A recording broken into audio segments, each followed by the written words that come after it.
Hello everyone, welcome back to the Keep Productive YouTube channel. Today is another video here on Rome Week. We are diving into Rome research with a bunch of detail. If you haven't checked out the beginner's guide yet, please do. Now today we are very lucky to be joined by Rob Haisfield. I had a very fun chat with Rob about how he uses Rome. He uses Rome for his work in the gamification industry. Very interesting. He shares how he utilizes some of the features like the sidebar, CSS, and also some of the research abilities that Rome has. For those who are looking at it from a perspective of researching and sort of adding tons of information, also utilizing it as sort of like a public interface as well with a public graph, I think it will be a super interesting video for you. Before you do check that out, Rob has a great YouTube channel because he gets to interview folks about how they use Rome. Folks like Maggie Appleton, who is an illustrator, and also the Pathright CEO, and many, many more. Super interesting interviews. I think there's one with a professor that is really deep. So if you want to learn about that, you can check out his YouTube channel below. But without further ado, folks, let's dive into Rob's tour of Rome. Thank you, Rob, for coming on.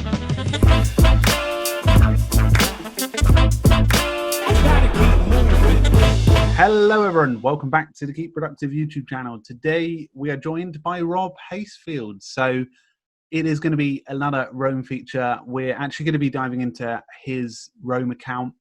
Rob is quite the interviewer in the Rome space. He has interviewed a host of people on his YouTube channel deep into their Rome accounts, which has been super interesting. So we'll link that in the description. Rob, have I missed anything about yourself in that short introduction? No, I think those three sentences pretty much sum me up as a person, you know, as a human being from beginning to end. Yeah, that's all anyone needs to know about me. No, I think that's great. Yeah, and I mean, of course, the tours that I've been doing of other people's Rome databases, like those were very much inspired by like the Notion tours that you were doing. You know, like before Rome, I was using Notion. Well, before Notion, I was using Bear. Before Bear, I was using Apple Notes. After Bear, I was using Notion, and then I went back to Bear, and then now I'm in Rome. Okay, yeah. So there was like sort of a slight transition there. Yeah, but yeah, I mean, those videos were super helpful. I guess a little bit more about me for context, because like I'll just be walking us around my database. You're going to be peeking into some of my thoughts. So I am a behavior design and gamification consultant. I run a consultancy called Influence Insights, where, yeah, I read a lot of behavioral science papers. I play a lot of video games. And I think about how all of that applies to apps and services. So like, how can an app be designed so that way users do the behaviors that make the app good for them? You know, because ultimately, like, the best that an app can do is just provide access to value. You know, the user still needs to do something to get that value, right? So I do that, and I also work as a behavioral product strategist for a startup studio called Sparkwave, which is a startup that starts startups, right? So we come up with business ideas, build the first version of it, and then find outside entrepreneurs to come in and run the company. It's sort of like a VC fund that, you know, we build products to. And there I do the exact same work as I do in my consulting, except, you know, with portfolio companies. So all that is to say that like my work is essentially researching, thinking, and synthesizing. You know, like that's what I do for a living, right? And Rome is a tool for thought. You know, like it's very much built to support that sort of work in a way that like you don't just get from like a note-taking app. You know, like you see a lot of the times people talking about like how Rome isn't really just like a note-taking app. You know, and you know, I'm fully on board with that. Like this is a tool that makes thinking easier. Yeah, it's definitely like been on my radar massively, and it's something that like it just constantly, like we were talking about before, like every setup is so different, and it's just like I think sometimes there's That's one thing that I want to ask you near the end about the sort of education around it, because I feel like some Mm-hmm. people, it's a bit like with Notion, like people land on Notion and some people, I'd say 50% of people freak out, Yeah. 50% of people get it. I think it's quite the same with Rome, but maybe a little bit more in the percentages wise. Um, Actually, I probably could ask you at the start, like, what was, like, when you landed on Rome, what was Mhm. the first thing that you did that sort of made that process a bit easier? I think something that's incredibly helpful is starting with projects, Okay. like things you're actually trying to do in Rome. And so then that puts context to like everything that you're doing. Like, I think a big mistake that a lot of people do is like they think like, okay, I'm going to just export all of my Evernote files and just import all of them into Rome. Bad idea. And, Yeah. and same thing like with Notion, whatever, like go back and bring in notes when you need them, like when they come up as relevant. Because like what I was doing at the time, let's see, like for context, my first few days in Rome, I was working on a proposal for a client, and I was also working on preparing a talk, and I was also working on um, I think two different Sparkwave projects at the time. And so what I did is like I went into my notes and I pulled in the notes from Bear that were relevant to those projects. Yeah. But then but then I started like reorganizing them. So like I'll actually I can share screen Yeah, yeah. Well, this right is the right deep dive now. stuff. Yeah, can you see my screen now? Yeah, it's all popped up. Yeah, so something that I think is like really important to note is that Rome, and right now I'm in my public database, so like anybody could access this. But it's like Rome is different from other note-taking apps in that like it has this outline structure, and you're able to connect ideas this way. So like here, like power user, it's wrapped in double brackets, so that's a page that I have, but so is onboarding.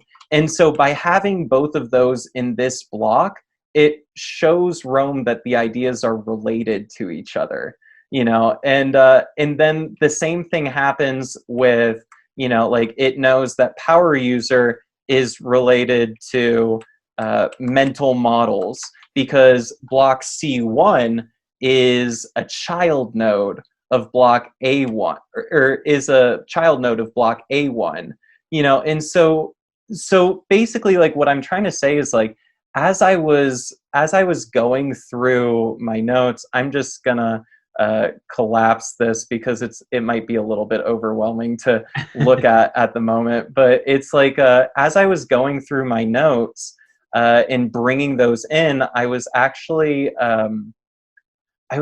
like trying to reorganize them into the structure of Rome, because I wanted to start like understanding what is Rome's language. Like, how do I talk to Rome? Yeah.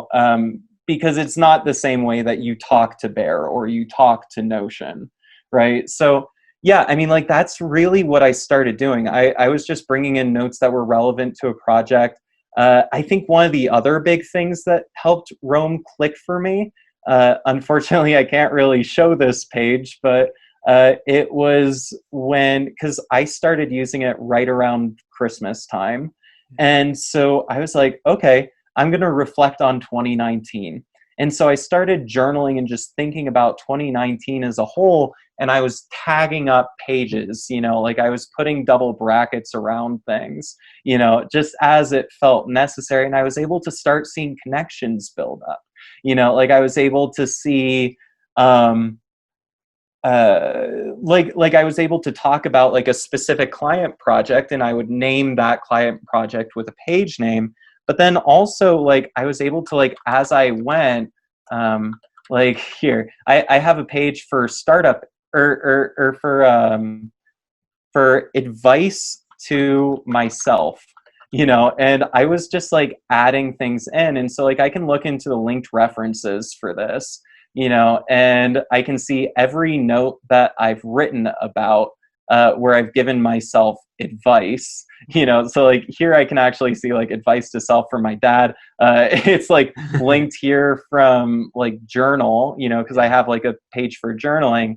I can also go into like the linked references here, and I could say like, okay, what's some advice? What's some advice that I have from that I've given myself about consulting, Yeah. you know, or what's advice that Elizabeth Kim has given me, Yeah. you know, and so it's like you're able to just start like tagging things up and like building these connections, and these linked references end up being this really, really powerful thing. Which end up being a gateway into queries, you know. So like I'll show you, like here I've got my meeting notes. I'm just going to zoom in on this, and so how do I prepare for meeting notes? So like one is I'll go ahead and look at my linked references for you, and I'll narrow it down to to-dos. You know, so like for all the pages I plan to visit, do some pre-filtering on linked references. That's just so that way, you know, like things don't show up, and I just click that as done, and now that's gone, right? But I'm gonna zoom back out again, and you know, so like I could do that through just the linked references. That's one way to do it. But I could also just do, if I want it to be like permanent, I can just do a query where I'm looking for Francesco and to do. And I'm going to filter out any other queries. And so look here. Now I just have this like permanently embedded under my meeting notes for you.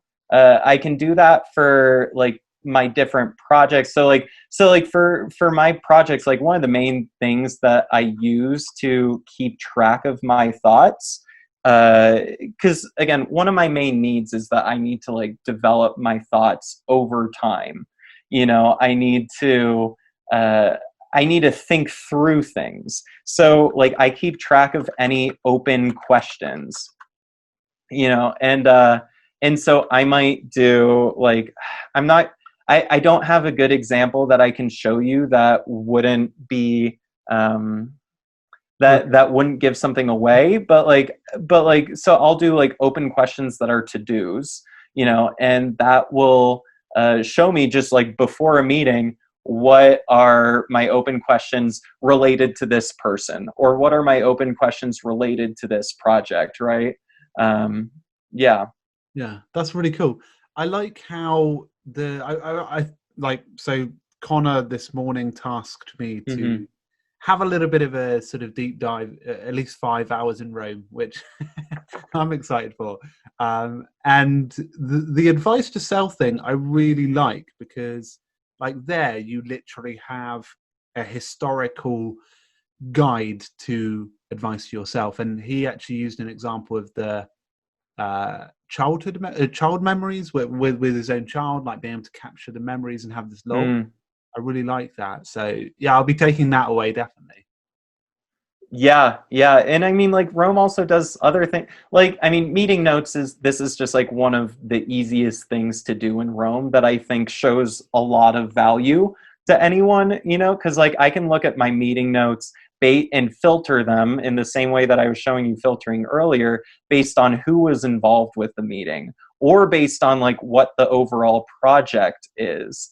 Right, and so I'm able to find those meeting notes by going to any of these pages. Like I could see them by going to your page and then filtering for meeting notes, or by going to meeting notes and filtering for Francesco, you know. And then I also, just like as a way to help me prepare for it, so I like using the daily notes a lot, and so I'll go ahead and like go through past notes in other areas, and I'll filter my daily note linked references. I'll just tag it with, I'll tag anything that I think might be relevant to the tour, with the date and also with the person who I want the meeting, who I have the meeting with. And so then like I already have this pretty much like ready for me. And so like I can, like I can just go ahead and drag this in, and I just drag this in via block reference.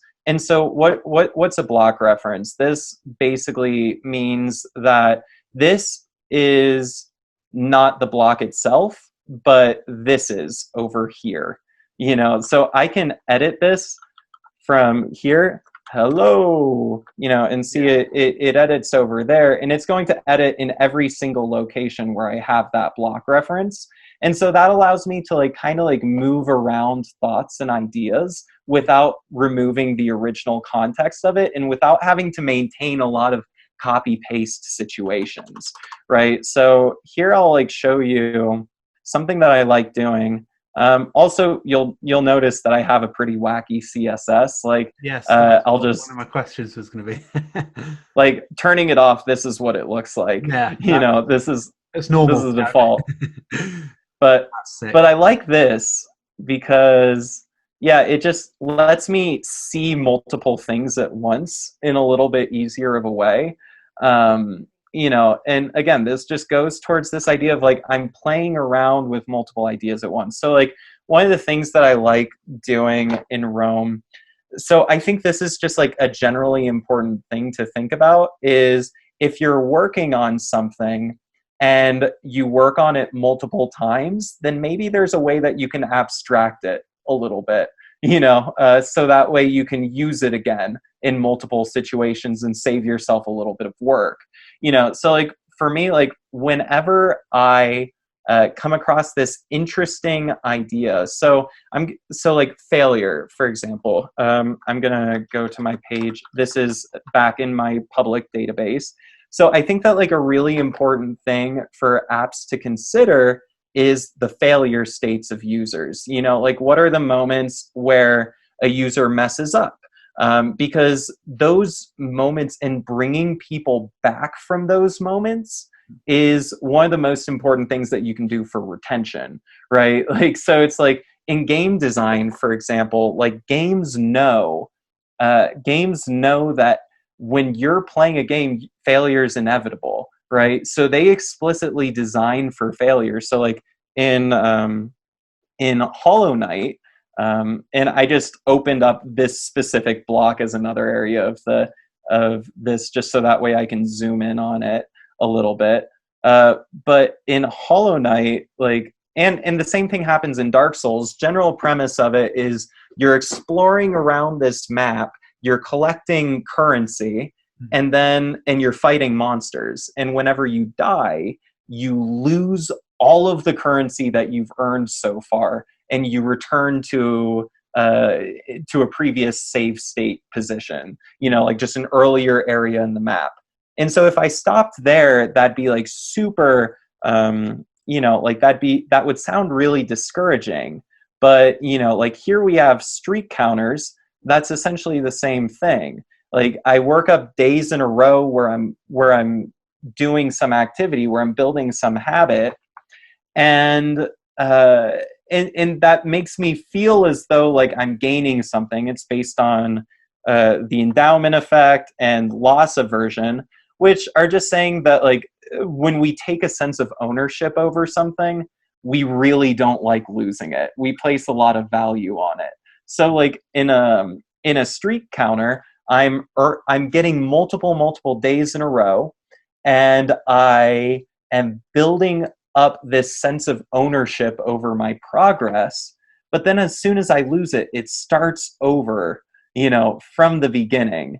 And that sounds really discouraging to me, but like what Hollow Knight does and what Dark Souls does too, is they actually make it so when you die, when you die, here I am here, you leave a mark in the location where you died. And if you can make it back to where you were before, then you earn everything back. And so that's an instance where they explicitly designed for failure. They were like, we want people to experience overcoming something that was previously challenging. So like, how might a streak counter deal with that? Like, maybe they give you a chance at redemption if you make it back a few days after you miss a day, right? But so that's just like on this idea of like failure, right? And so I turned that into a series of questions that I can ask. And so if I'm working on a project and I think that failure is a relevant thing to consider, then here is my lens of failure, right? And I can actually go ahead and click, and I can see the instances where I have done that, gone through that lens, and so this is intentionally, empty at this point because I wanted to just demonstrate, right, without showing private information from the companies that I work with. But like, the general point of this is that, like, when I'm working in Rome, what it's letting me do is start recognizing patterns, right? It's letting me, and it's letting me model that and come back to these things, like repeatedly over time, and see how these ideas have changed. I do this with lens of failure. I do this with like a couple dozen other lenses. I take the same approach for like when I have a list of questions that I ask prospects, whenever I'm meeting with them. And so then I can just open up my prospect questions in the sidebar, and while I'm in a meeting with them, and if I start asking a question, I can just drag and drop a block reference in and say like, okay, I asked Francesco about what happens when the user of his app does not experience success, and this is what he said. It's like building these sorts of like repetitions in there and abstractions. It's super helpful. Yeah, it's really interesting. I like the way as well that you've been able to open up all of these notes.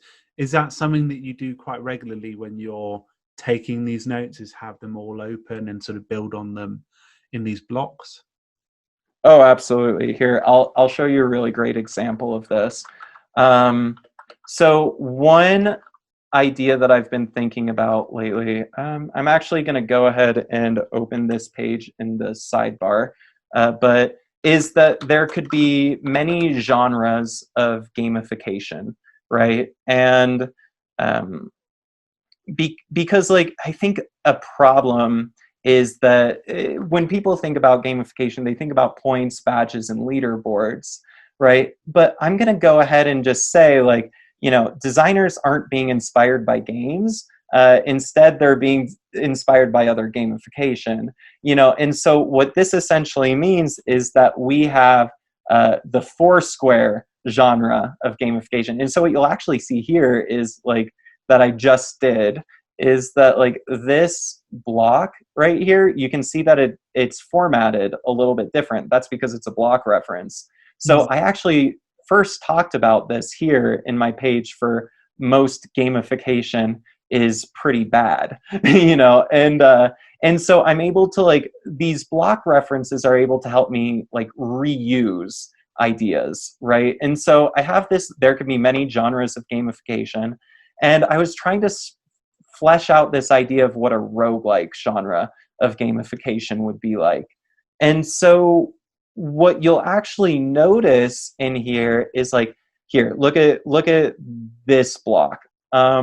Every time you die, you start over at the beginning of the game. During each life, you engage in a run where you attempt to make it further than you made it last time.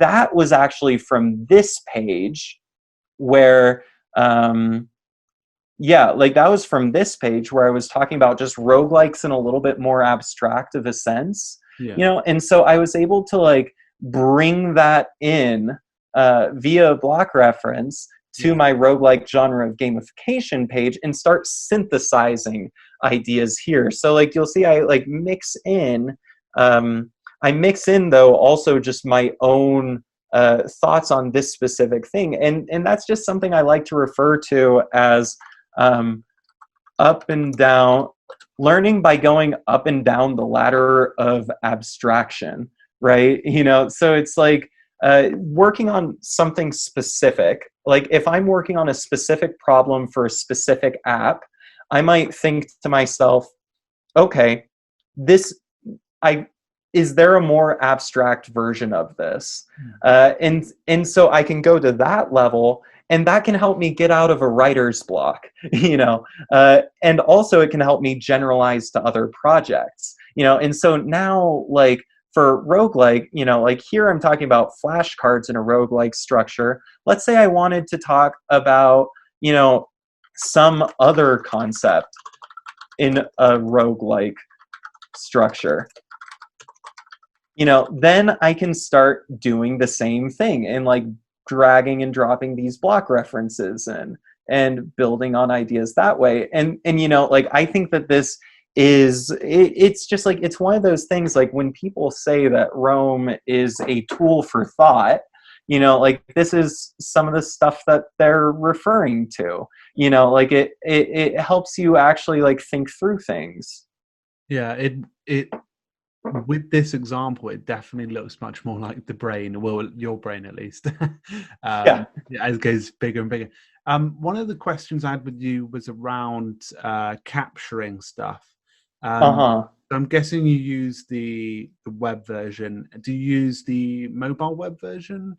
Like, how do you go about capturing stuff? Sometimes, sometimes a little bit of column. Yeah, I don't know. I use, sometimes I'll use the web version, but I skip right past the quick capture because I don't like quick capture. You know, I think like one of my problems with the quick capture is that it only lets me write one block at a time. It doesn't let me do any of the indentation, which I think is like half the magic of it, because again, like this is how Rome knows that ideas are related to each other. Like here I'm able to say, you know, like this block is related to this block because it's indented underneath it. You know, so like what I'll do a lot of the times is I'll capture things in Bear, you know, because I love the Bear mobile app. Like I think it's really fantastic, really smooth writing experience, and then I'll just copy paste it in to Rome. But like, yeah, I mean, it just kind of depends on the situation and how quickly I need to write something down. Yeah, you know. that's it. Yeah. But the thing is, that will iron itself out in it in long term. I want to go back one Yeah. thing real quick that I want to point out, because like you were asking a little bit about, you know, whether I have multiple cards up open side by side or multiple pages open side by side, Yeah, sure. you know, like all the time. Not all the time, you know, sometimes I just want to focus on this main view, in which case I'll close the sidebar. But one of my favorite things to do, and it works especially well with this CSS, you know, and this isn't even like really a feature of Rome so much as just like I'll literally zoom out, you know, and so then I'm able to, like, this looks like a lot, but what it lets me do still is I can just see the titles of each of these cards, you know, and so then I can just kind of like see what I have available to myself to work on, and then I'll just zoom back in to go to a specific location. It's like laying a bunch of note cards down on a table, and then just so that way you can see everything, like, in how it's arranged. Yeah. Right, you know. Yeah, it's like So I think that, yeah, what you would do in a library, like, you know, with all the books. exactly. And something else that I want to point out that you probably noticed as I was going through this is, like, I'm really quick in pulling up a page and in finding relevant things to pull up, you know. And so I think that's something that's really important to note about Rome and how it's different from a lot of other apps, is that, like, a lot of other, like, note-taking apps, they're very geared towards focused search. So, like, we can think about, like, searches for information as being focus search, which is I know what I'm looking for and I know where to find it. So I might go into the search bar and say, like, roguelike genre of gamification because I know what I'm looking for, right? And I can just find it like that. But what all of these hyperlinks do that's really powerful is it helps me find things very quickly that are relevant. So I can be on this page and be like, oh, you know what? The past performance, players want to perform better than their past self. That's a very relevant idea for this. So I'm just going to go ahead and open that up in the sidebar, and like have this there. And then from there, I might be like, okay, personal leaderboard. That's one way of showing a person past performance. I could look through the linked references for it and just find other times that I've mentioned it.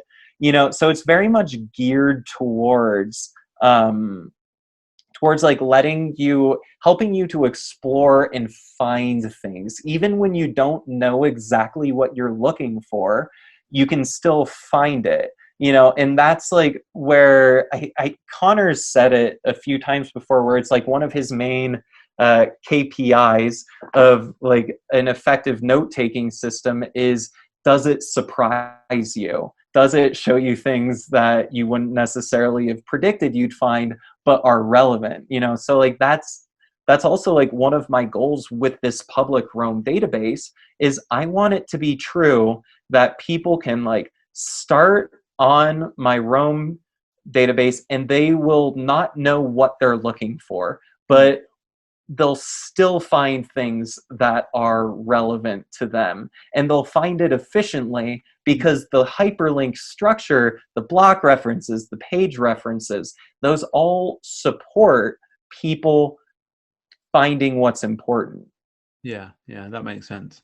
I love it. I think Mm-hmm. your setup is like very deep in terms of like how you use it every day, like the research side of it. So it's Yeah. really interesting to see like how that works. Do you have any other recommendations for those who may be studying with it or are in the Yeah. same situation as you? Well, I think like some of the important things to think about with Rome is like really just be trying to connect things, like try to, like when you learn something new, try to connect it to other stuff, like that's one of the things that I do with all the lenses, is I'm trying to make something that is a thing that I can connect to multiple situations, right? So that's one thing.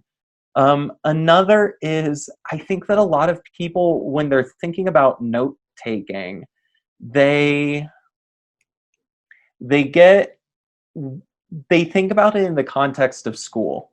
Like they think about it almost as like an obligation, like as I'm reading through this, I need to take notes about this.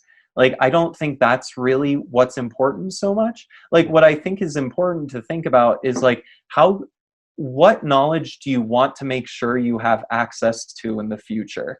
Like what do you think might be useful to you in the future? And then write that down.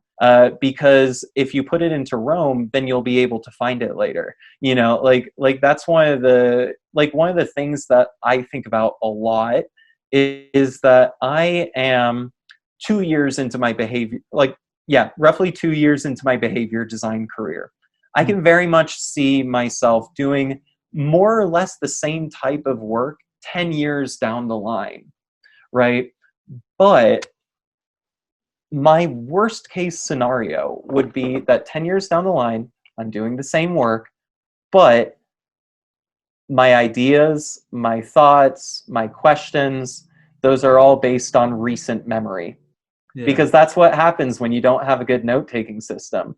Like a lot of people will say, like, I just remember everything. I promise you, you don't. And and having it in a system like this that lets you like just let things live in multiple locations at once and connect things very deeply, it makes it so it doesn't matter really when you wrote it. You can still find it, so yeah, again, just like think about it as, what do I want to have access to in the future? How can I connect it to the things that I'm like working on and thinking about? like I think that's all really important. Is that helpful? Oh yeah, definitely. The thing is, I think when you mentioned there about like the sort of formalized note-taking approach, like that's something that I definitely have done in the past. And Hmm. with apps like Evernote that we had available, it just provided more of a stream versus this interconnected environment. So whereas Evernote could be useful for looking back at a history, it's more of a just a stream versus this, um, which I Yeah. see being useful as time goes on. I think that's definitely, yeah. I think as I'm looking at this overload of Rome over the last couple of days, it's definitely becoming more clear. Yeah. Yeah. I'm glad. I mean, like, I think, yeah, if I were, I mean, so going back, if I were to give like any advice to people trying to learn Rome, trying to use it in a way that's going to be helpful to them, basically just think about it as a way to support your thinking over time, and ask yourself, what sorts of thinking do I need to do? And that's going to provide you a lot of clarity as to what inputs you need to put into Rome. Because the way that I use Rome is not going to be the way that you use Rome, because you lead a different life than I do. You have different things you need to think about. And then also to just experiment and play around and have fun with it. Like what I just showed you right now, like this is a lot of, like, this is stuff that, like, I'm a more advanced user. I've been using this for 5+ months, and I use it pretty intensely. It's like a very core part of almost all of my work, you know, but it's like, this is not how it started out. Like, this very much develops over time, and Rome is very adaptive like that. The only wrong way to use Rome is to not experiment. And so it's like, I'll show you just like, and then just like one quick little tidbit that I think's fun is that unlinked references are fun. So like, I just have a few pages where I never tag them as I'm writing, Okay. but like, I have this what if page, and then I can see, in this part I might need you to blur out some stuff, but I can see unlinked references for it. So like, just what are the situations where I've written what if? Like, isn't that kind of fun to just go through? Yeah. Same thing with I wonder, and like, I don't, or I want, it's Yeah. Rome can just be a lot of fun. Just play around with it. Yeah, that's quite a neat way of doing that. I like that. Yeah, because that's just searching anything that is inside dimension what if. That's quite cool. I love it. Hmm. I love it, Rob. Thank you for taking the time out to dive into your Rome. It's obviously you spent a lot of time preparing this, so I appreciate it. And it's I think for people who are curious, I think especially with your sort of situation being a researcher, I think it'll be very helpful. So yeah, thank you. Thank you. Yeah, again, whole lot of fun. But yeah, I had a blast with this. Do you think this was a good one? Like, was I it? think it was really interesting. The thing that I think will be very useful is I'll probably message you when I Mhm. start playing around with it, because I think Yeah. I have some good thoughts at sort of connecting things. And I think for me, my takeaway was the most important takeaway was the projects thing, because like I'm just like, how do I start? Whereas if you're going with a project or something relevant that you're actively doing, it's already sort of Mhm. existing in one environment. For example, in my case, probably Notion. So, yeah, Yeah. really useful. Rob, where can everyone find you after the Right. podcast? I'll send you some email links, or I'll send you some links via email that I Yeah, would love if you could mention. Yeah, just like my Twitter account is great, my LinkedIn is great, my website is great, my public Roam, obviously want to share that with yeah. people, for people to just play around and have fun with.